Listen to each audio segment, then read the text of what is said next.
네, 안녕하세요. AYC 펀드의 대표 김민준입니다. 일단 이 채널을 만들게 된 어떤 이유, 그다음에 과연 김민준이라는 사람은 어떻게 살아왔고 뭘 했길래 왜 이걸 하고 있느냐 이런 것들을 좀 말씀드리면 좋지 않을까 싶어서 이렇게 카메라를 켰습니다. 뭐 스크립트를 써놓긴 했는데 최대한 머리에 있는 얘기, 가슴에 있는 얘기로 좀 이 영상을 좀 채워보려고 합니다.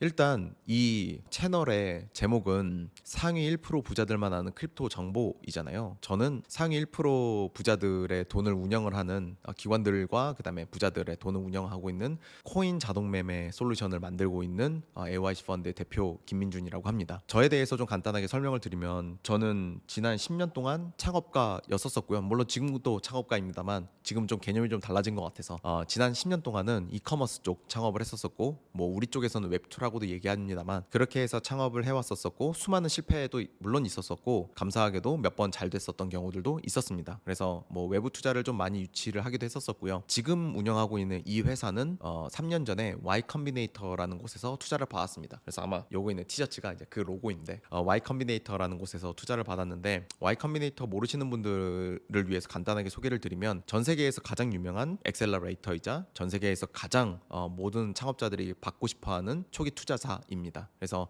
에어비앤비도 여기 출신이고 뭐 코인베이스, 스트라이프, 도어대시, 트위치, 그 다음에 요즘 제일 유명한 오픈 AI, 챗GPT의 아버지 샘 알트만도 Y 컴비네이터에서 투자를 받았었고 Y 컴비네이터 대표까지 했었었고 Y 컴비네이터 대표 중에 오픈 AI를 만들어서 지금 현재 오픈 AI 대표로 활동을 하고 있죠. 그래서 그런 곳에서 저도 투자를 받았었고 그 당시 시대 상황은 제가 투자를 받은 게 2022년도였는데 그때는 엄청 들떠 있었어요. 그리고 그때 시장이 워낙에 좋았었어요. 이 시장이 바뀌는 시점이 언제였었냐면 러시아 전쟁이 터지고 나서부터 갑자기 바뀌기 시작합니다. 그래서 러시아 전쟁 터지고 인플레이션 시작되고 그다음 물가 상승이 시작되면서 한국에 있는 모든 경제 상황들이 이제 쪼그라들어지기 시작했어요. 그래서 저는 그 당시에 10분 특공대라고 하는 비마트 같은 형식의 서비스를 운영을 하고 있었는데 그 당시 저희가 최대로 만들었었을 때가 서울에 지점이 30개가 있었었고요. 결과론적으로는 셧다운을 하긴 했습니다. 이제 그 이유에 대해서 말씀을 드리려고 해요. 그 당시에 제가 그 Y 컴비네이터에서 3개월 동안 이제 교육 프로그램을 진행을 하는데 그 당시 이제 코로나 끝물이었기 때문에 저는 이제 한국에 있었었고 물론 사업도 한국에 하고 있었지만 이제 줌 미팅을 통해서 배치 프로그램을 들어가서 교육을 받고 정보들을 얻고 다른 창업가들과 동료 창업가들과 교류를 하고 그랬었는데 너무 기라성 같은 동료 창업가들이 많더라고요. 그래서 뭐 바이오 쪽은 진짜 하나도 못 알아듣겠고요. 그 와중에 뭐 진짜 19, 20, 뭐 진짜 20대 초반 얼리 애들 있고 무슨 뭐 컬리지 드랍아웃은 너무 많고요. 뭐 하버드 드랍아웃, 뭐 스탠포드 드랍아웃 이런 애들도 너무 널렸고요. 뭐 오픈 AI 직원이었던 애들, 뭐 메타 직원이었었던 애들, 인스타그램 뭐 어디 초기 팀 멤버부터 시작해서 너무 기라성 같은 애들이 많은데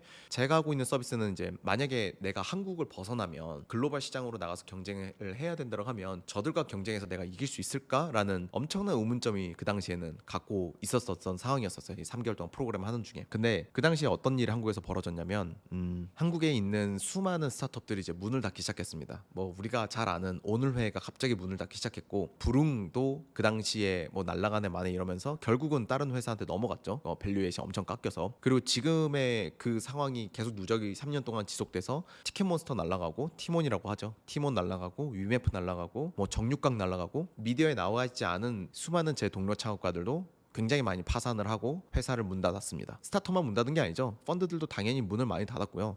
펀드들 심사역이라 그러죠. 걔네들도 다 이직하고 왜냐면 펀드가 날아가고 펀드가 지금 망해가고 있는데 걔네들도 살 길은 찾아야 되잖아요. 그러다 보니까 악순환이 지금 이제 계속돼서 지금까지 온 것 같습니다. 저는 22년도에 그 상황의 중간에 있으면서 가장 돈이 많이 드는 비즈니스를 하면서 그 당시에 이제 투자 금액이 그래도 한 50억을 조금 넘었었는데 이거 이렇게 하다가는 날아갈 수 있겠다. 가장 큰 문제점은 뭐였냐면 한국에서 특등을 해도 돈을 못 벌 수 있구나라는 거를 그때 확실하게 알았던 것 같아요. 그 당시 제 주변에 있는 수많은 창업가분들 너무 그 당시 그 분야에서 잘하셨던 분들인데 전 돈 벌고 나왔다는 얘기 거의 못 들었어요. 실제로 우리가 투자를 받았었던 뭐 잘한다고 하는 이제 스타트업이니까 투자를 받았겠죠. 그래도 가능성이 있으니까 투자를 받았을 거잖아요. 제가 장담하건대 그들 중 100명에 한 명도 돈을 못 벌었을 거예요. 1000명 중에 5명? 0.5%? 아마 그 정도가 그래도 돈을 벌었다로 얘기할 수 있을 거예요. 그 외에는 나머지 사람들은 돈을 못 벌었습니다. 제가 아는 한은 그렇습니다. 그래서 고민이 많았던 맞죠. 나는 10분 특공대라고 하는 서비스를 이제 접을 거고 뭘 해야 될지를 모르겠고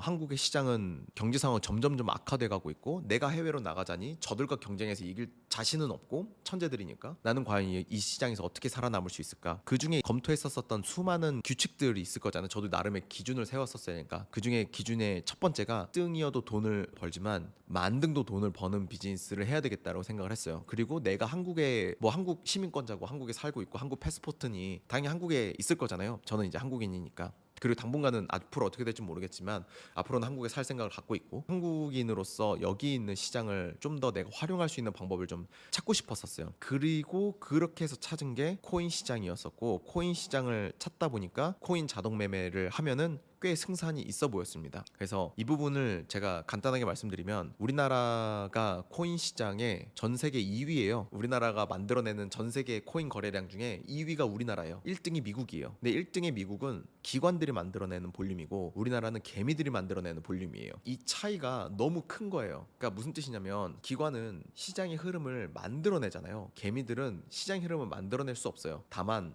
따라가야지만 돈을 벌 수 있는 구조인 거죠. 하지만 우리가 한국인으로서 잘 알지만 우리가 코인을 하는 이유는 기관들의 이유와 다르기 때문이잖아요. 그러니까 우리는 코인에 대해 잘 알지 못해요. 우리가 알 수 있는 정보들은 그냥 내가 구글링해서 찾는 정보, 그다음에 내가 뭐 어디 컨퍼런스 가서 만난 사람들 통해서 얻는 정보, 내 주위에 있는 동료들이 이거를 통해서 돈을 벌었대라고 하는 점심시간에 듣는 그런 얘기들 정도인 거잖아요. 뭐 담배 타임에서 듣거나 그런 정보들을 갖고 투자를 하니 당연히 돈을 잃을 확률이 높을 수밖에 없잖아요. 자, 우리가 생각을 몇 가지를 해봅시다. 제가 몇 가지 얘기를 해드릴게요. 예시를. 우리가 구글링해서 찾는 정보는 미디어를 통해서 나오잖아요. 미디어가 그 창업가를 인터뷰에서 나오든 기자가 분석을 해서 나오잖아요. 미디어가 필요한 건 광고주잖아요. 그 광고주들이 원하는 얘기는 이 미디어에게 돈을 줘서 내 상품을 팔고 싶은 거잖아요. 당신한테. 근데 우리는 그 정보들을 맹목적으로 믿고 삽니다. 그리고 우리나라 사람들이 제일 좋아하는 투자자가 워렌 버핏이에요. 워렌 버핏이 얘기하는 그거잖아요. 그냥 갖고 있어라. 과연 그게 코인에 어느 정도 맞을까? 밈 코인을 갖고 버티는 분들이 엄청 많단 말이죠. 물론 저도 그랬었고 이런 정보들이 굉장히 파편화되어 있고 잘못되어 있다. 근데 이거를 실제로 얘기해 주는 곳들은 너무 없다. 근데 이제 저는 코인 자동 매매를 하고 있고 이 부자들이 어떻게 사고방식 하는지를 옆에서 보고 있고 저는 그 모든 정보들이 결과론적으로 나오는 차트를 보고 분석을 하는 퀀트 전략을 만들고 보고 있기 때문에